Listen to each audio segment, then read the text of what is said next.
menganggap enteng sholat. Itu penyakit hati paling besar.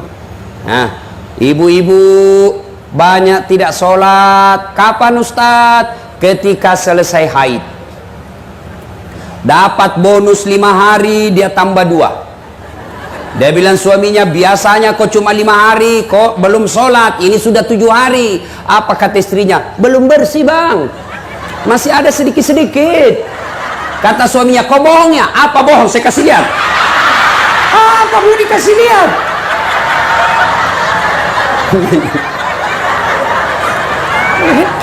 Membayangkan diri sendiri. Iya toh?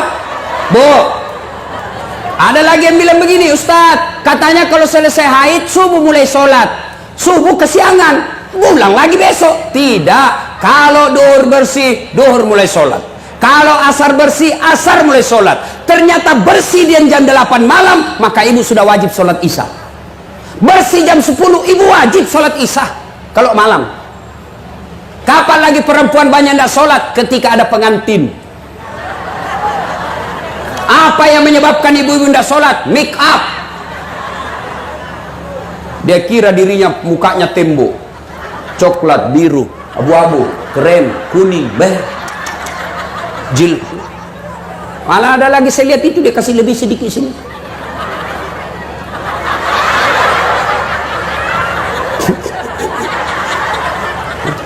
Banyak sekarang perempuan palsu. Bibirnya merah, palsu. Pipinya biru-biru, palsu. Bulu matanya panjang, palsu. Alisnya tebal, palsu. Pantatnya gabus.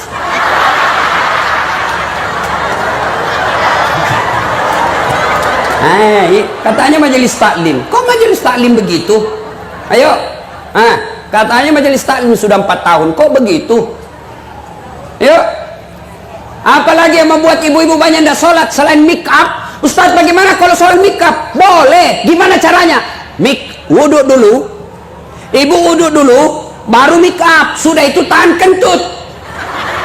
Biar ibu sudah make up, sudah wudhu, make up, kentut batal.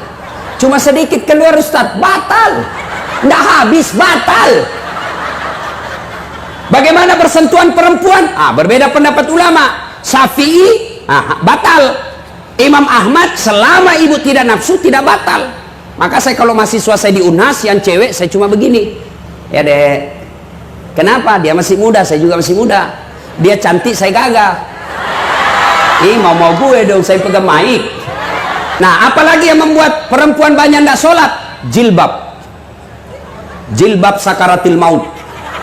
Dia kasih tali. Saya ini bu keliling-keliling ceramah. Malaysia itu ibu-ibu ceramahnya, jilbabnya kain segitiga, pasang, kasih jepit 1 peniti, selesai. Begitu juga di Brunei. Tapi begitu kita masuk di Indonesia, tegang saya lihat cara pakainya. Ada talinya 2 meter, dia ripit. Baru dia ikat. Dia ikat di lehernya, dia kasih kembang. Mulai lehernya tidak bisa gerak. 3 lapis kainnya, ada kuning, jingga, abu-abu. Dia kasih miring lagi sedikit, miring-miring juga barangkali otaknya. Iya toh? Sudah 14 pentulnya, kayak pohon-pohon di belakang. Pakai pula rohnya sempit, panjang tapi sempit. Sudah diikat lehernya. Suaminya, buru-buru bu, kita ketinggalan pengantin. Tunggu dulu pak. Beleng-beleng. Tahu beleng-beleng? Tahu beleng-beleng? Dongo. Tahu dongo? Beleng-beleng. Tahu beleng-beleng? Dulu. Saya bilang hidup beleng-beleng. Sudah jalan. Coba kalau leher. Pak, cepat. Maka ibu majelis taklim, jangan sampai gara-gara jilbab ibu ndak sholat. Coba lihat ibu-ibu, sudah orang kaya, istri pejabat, cantik. Kalau dia berpakaian ala kadarnya, itu menjadi teladan orang. Kau tahu ndak istri wali kota itu? Cantiknya, banyak duitnya, tapi pakaiannya sederhana betul. Ini yang antara kaya dan miskin ini yang banyak gaya. Kaya tidak, miskin tidak. Jelas? Bu? Kapan lagi nih? Orang banyak ndak sholat. Kapan? Nih, bapak-bapak kalau di kantor, tiba waktu sholat, hayya 'alas shalah, tunggu, lagi meeting. Dah, Bu, mau sehat dunia akhirat? Mau selamat dunia akhirat? Mau sukses selamat dunia akhirat? Perbaiki sholat. Itu aja rumusnya. Nggak usah cari muka. Ini nih, kepala-kepala dinas SKPD. Hah? Bapak mau punya jabatan yang baik, nggak usah cari muka sama wali kota. Bapak sudah dikasih muka.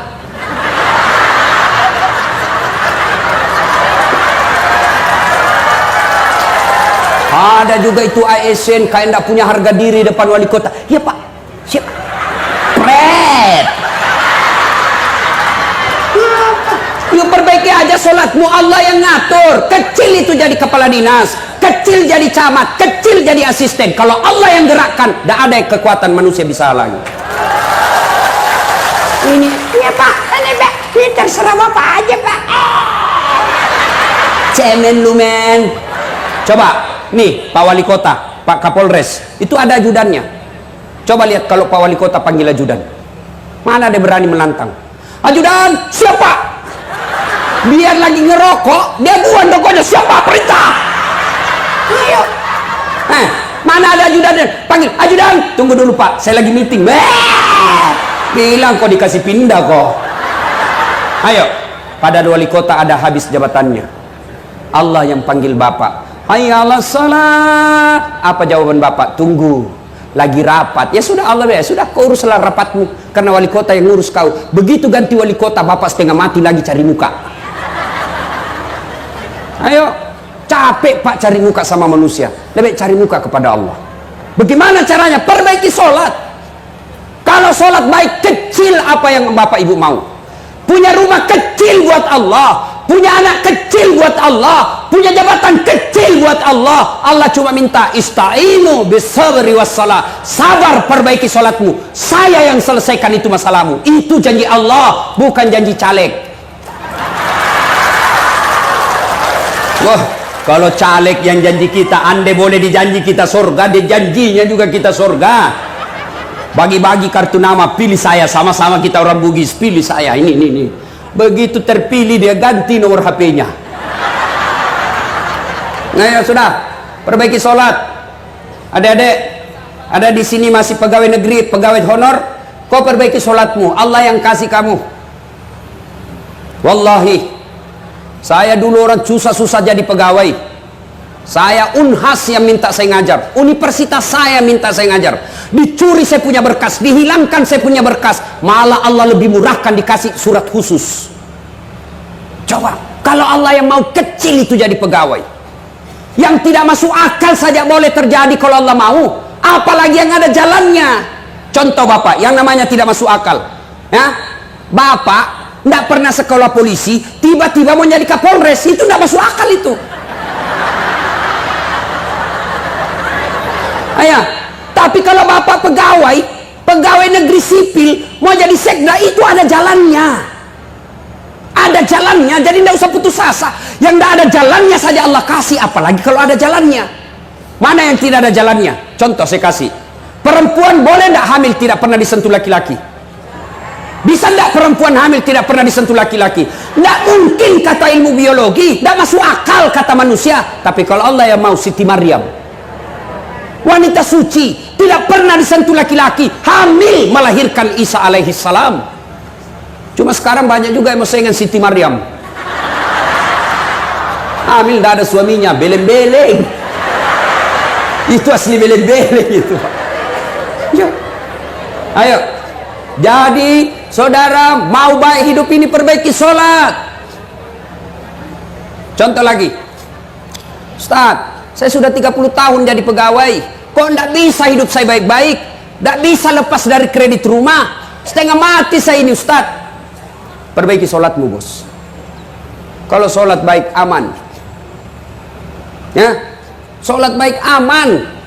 Saya sudah sholat Ustaz, betul kok sholat tapi tidak ikhlas.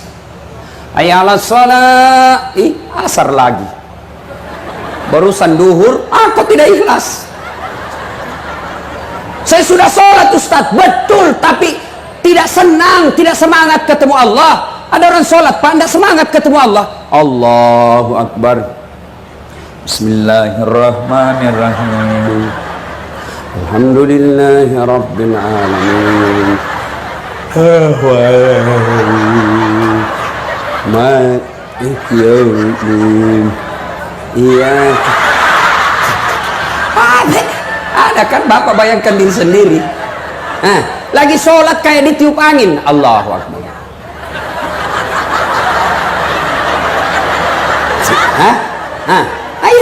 Ya memang ada karena itu ibu. Sholat Allahu Akbar.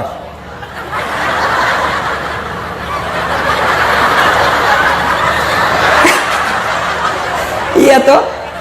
Bagaimana hidupmu kita mau baik Pak kalau sholat dianggap remeh? Percaya Pak, saya bisa cerita begini karena saya alami.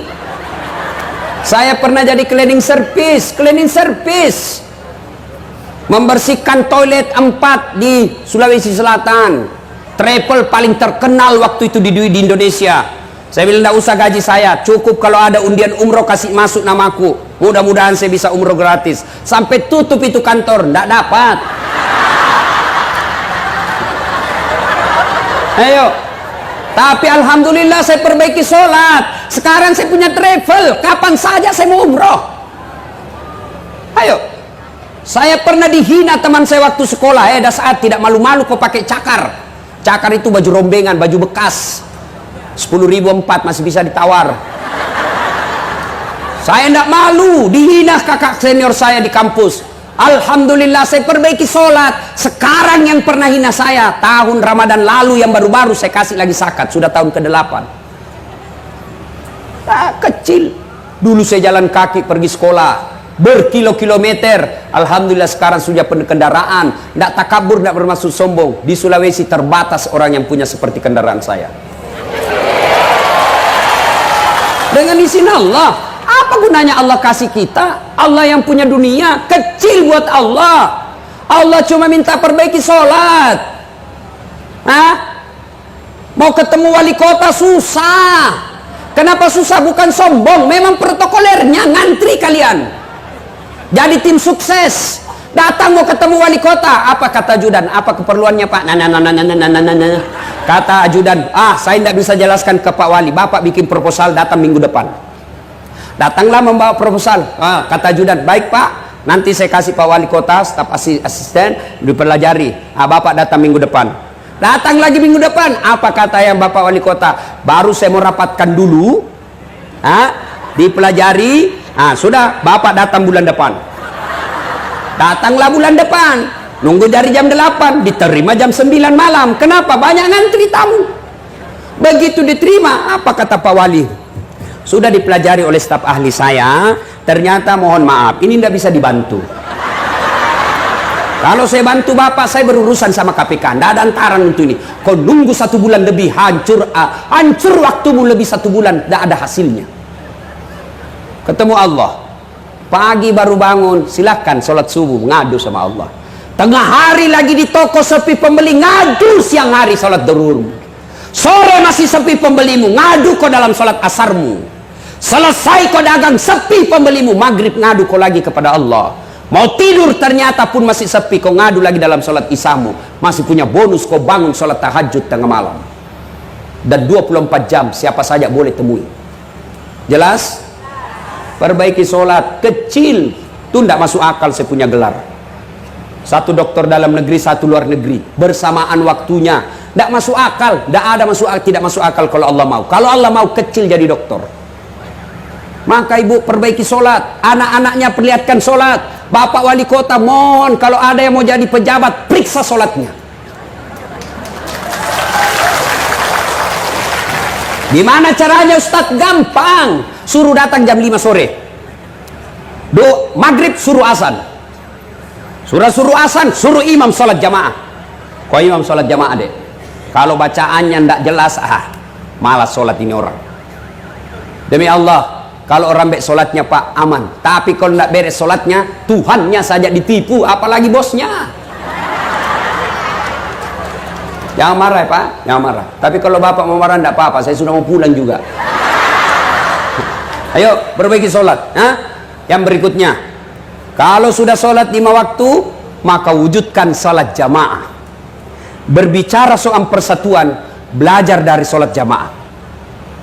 Coba sholat jamaah di masjid. Ada yang datang dari kanan, ada dari timur, ada dari selatan, ada barat, utara. Begitu masuk, semua menghadap ke satu arah. Tidak mentang-mentang dia wali kota, datang dari timur, dia menghadap ke timur. Gila ngana. Ayo Pak. Tidak mentang-mentang tinggi pangkatnya Kapolres, begitu dia masuk, saya mau membelakangi imam. Tidak bisa Pak. Semua menghadap satu. Kalau Bapak mau belajar persatuan, belajar dari jamaah.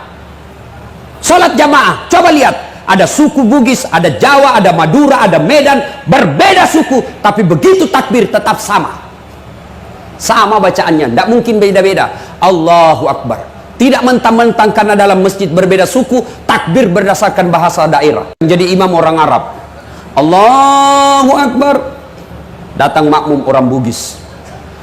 Allahu Ta'ala malepo. Datang pula orang Padang. Allah nan gadang. Datang orang Banjar. Allah ganal bujur. Terakhir orang gaul dari Jakarta. Allah gede banget gitu loh. Sampai kacau sholat. Nah ini belajar persatuan dari sholat. Ya, jangan berpecah belah. Pemilu sudah selesai. Tidak ada lagi 01, tidak ada lagi 02. Sekarang 01 tambah 02 sama dengan 03. Persatuan Indonesia. Tidak ada lagi Jokowi, tidak ada lagi Prabowo. Wah senang atau tidak, kau puas atau tidak, kau harus terima Jokowi Ma'ruf menang. Tidak mau apa lagi. Dia curang Ustaz, urusan pengadilan sudah selesai. Kalau bebas di dunia ada lagi pengadilan akhirat, tidak usah ribut. Ya, ini sudah lama bertetangga gara-gara beda pilihan baku musuh. Beleng-beleng. Nah kasih kau gajinya dong. Sudah, jangan lagi berpecah belah. Tidak ada enaknya itu orang bermusuhan. Sebaliknya, bagus itu banyak teman. Apa baiknya banyak teman? Satu, banyak teman gampang murah rezekimu. Saya di Makassar hampir tidak pernah duitku habis. Di mana-mana ada yang bayarkan saya. Saya ke pasar, baru turun dari mobil. Assalamualaikum Ustaz. Dalam hatiku aman dan terkendali. Coba, ada yang isi telur, ikan, saya mau bayar, berapa Ji? Nggak usah Ustaz. Nggak enak masih pagi-pagi Ji. Nggak usah Ustaz, dalam hatiku, memang itu yang kutunggu. Istri saya itu senang betul kalau saya ke pasar, nggak keluar duitnya. Yang kedua, banyak teman, gampang selesai masalah. Kenapa bisa Ustaz? Coba lihat. Saya ke Polres, baru turun dari mobil, dilihat CCTV sama Kapolres. Assalamualaikum Ustaz. Siap komandan. Waalaikumsalam. Kenapa Ustaz? Perpanjangan SIM komandan. Panggil Kasat Lantas. Urus SIM-nya Pak Ustaz. Selesaikan cepat ya. Jangan lagi kau minta uangnya. Dosa kau uang Ustaz kau makan. Selesai masalah. Coba. Ayo. Banyak teman gampang selesai masalah. Yang ketiga, banyak teman panjang umur. Ayo, saya kemarin dari Sukabumi mau pergi ceramah, lanjut ke Istana Wakil Presiden. Perjalanan saya lewat di Bogor, ya, tempatnya menaranya dari saya lihat menara masjidnya As-Sikra, guru kita Arifin Ilham. Begitu saya lihat, saya bilang kita doakan Al-Fatihah. Karena banyak teman, semua yang lewat lihat itu kirimkan Fatihah. Banyak teman, panjang umurmu meskipun kau sudah jadi jenazah. Yang keempat, banyak teman gampang menang pilkada. Jangan ketawa, saya serius. Nah, ayo, cuma yang bisa merusak persaudaraan kita ini adalah sakwa sangka, buruk sangka. Tiba-tiba Pak Wali Kota mutasi. Yang tadinya kepala dinas menjadi staf ahli, ahli yang tidak ada stafnya. Sangka baik. Yang ketawa kok, saya serius ini. Sangka baik, kok saya dimutasi? Berarti Pak Wali tahu Bapak harus istirahat dulu, gunakan waktu lebih banyak sama keluarga. Sangka baik. Ini ibu-ibu yang paling sering sangka buruk sama suaminya. Suaminya dijadikan tahanan kota, wajib lapor 24 jam. Menelpon tidak dijawab, panggilan tak terjawabnya 99 kali. Telepon suaminya tidak jawab, sangka baik. Telepon, oh suamiku lagi menghadap wali kota. Tenang perasaan. Telepon lagi tidak dijawab, oh suamiku lagi sholat duha. Sangka baik. Tiba-tiba masuk WhatsApp, saya lihat suamimu bonceng cewek cantik betul. Oh berarti suamiku lagi nge-grab. Sangka baik. Tenang perasaan. Ya, saya dulu tamat SMA daftar tentara. Karena pendek tidak lulus. Temanku lulus jadi polisi. Sekarang dia reserse satu bunga di Sulawesi Barat, pakai baret merah. Saya lulus pakai baret putih jadi ustad. Alhamdulillah dia yang baret putih yang saya pakai, mulai baret hitam sampai baret merah ku caramai ke semua. Sangka baik. 2013 saya ikut pilwali di Makassar, 10 pasang calon, saya juara 2. Kalau ustad tidak, cuma yang menang lebih banyak suaranya. Sangka baik. Bapak-bapak ASN, kalau ada mutasi sangka baik saja Pak. Tenang perasaanmu, jangan sangka buruk, apalagi pergi cari santet. Sangka baik. Nah ibu bapak saudara-saudara sekalian, pada intinya kita hadir di sini, mari kembali merapatkan persaudaraan. Banyak penyakit hati tapi waktu yang terbatas. Sudah kita periksa, oh ini saya sakit. Sekarang wala tai'asu birrauhillah. Kalau hatinya sakit, obati. Bagaimana cara mengobati sakit hati? Ala bidzikrillahi tatmainnul qulub. Dengan berzikir. Gimana caranya ibu berzikir? Maka ibu-ibu majelis taklim masing-masing punya bawa tas, ya. Jangan tasnya hanya dibungkus dalam kue. Ibu-ibu Columbus, kelompok ibu-ibu pembungkus. Kalau ada pengantin dia bungkus semua kue masuk di tas. Ibu-ibu Columbus itu. Kelompok ibu-ibu pembungkus. Ayo, maka tasnya isi tasbih. Isi tasbih. Ibu lagi di kendaraan dari rumah menuju ke tempat majelis taklim, pegang zikirnya, tasbihnya. Subhanallah, subhanallah. Bapak-bapak lagi nunggu antrian ketemu Pak Wali Kota, berzikir. Subhanallah, subhanallah, subhanallah. Tiba-tiba lihat cewek cantik. Kelihatan pahanya, apa yang kita ucapkan? Bukan alhamdulillah. Subhanallah, maha suci Allah yang telah menciptakan yang indah itu. Ternyata masih dilihat, ucapkan astagfirullah, palingkan pandangan. Astagfirullah, astagfirullah, astagfirullah. Ya, zikir. Cuma kalau berzikir kan zikir yang paling populer itu yang 3, subhanallah, alhamdulillah, Allahu akbar. Cuma supaya bagus dan nancap di hati, zikirnya perdengarkan telinga dan jangan terlalu cepat. Dan zikir Pak terlalu cepat, ini tidak ada bekasnya.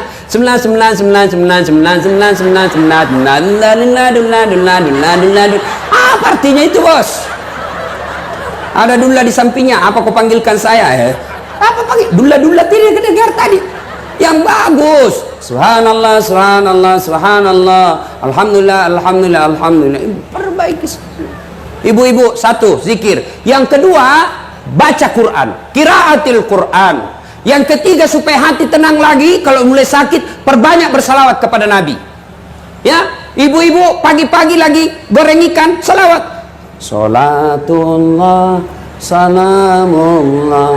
Dia dengar suaminya, dia sambung. Lalu suaminya lagi lap kaca. Ala toha rasulillah. Dia dengar anaknya lagi kerja PR. Salatullah, salamullah. Ala yasin habibillah. Lewat Pak Camat, didengar Pak Camat teriak, semua salatullah, salamullah ala toha rasulillah, salatullah, salamullah ala yasin habibillah.